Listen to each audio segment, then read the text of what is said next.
वाडी धरणाच्या गळतीचा प्रश्न जो होता त्या प्रश्नासाठी शासनानं या सगळ्या कामाला मंजुरी दिली आणि प्रत्यक्ष काम सुरू झालं.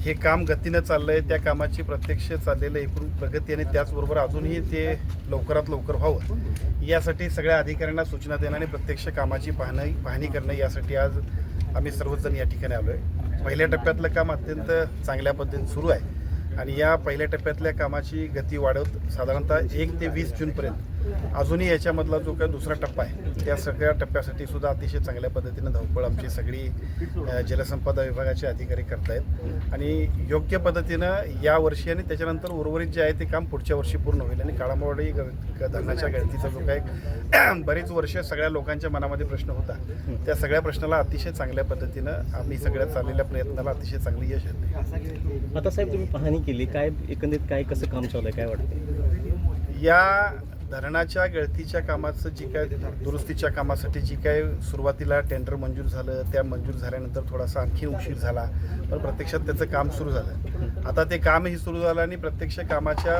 वस्तुस्थिती तिथं कशा पद्धतीनं प्रत्यक्ष काम चाललं हे आम्ही सगळ्याच मंडळींनी बघितलं. कामाचा दर्जा अतिशय उत्कृष्ट आहे आणि त्याच्याबरोबरीनं योग्य पद्धतीचं मॉनिटरिंग की जे अतिशय गरजेचं आहे त्या पद्धतीचं सुद्धा जलसंपदा विभागाच्या आमच्या सगळ्या टीमचं काम चाललं आहे. लवकरात लवकर म्हणजे साधारणतः 20 जूनपर्यंत पहिल्या टप्प्यातलं सगळं काम पूर्ण होईल आणि त्यासाठी अतिशय चांगल्या पद्धतीनं आपली टीम काम करते.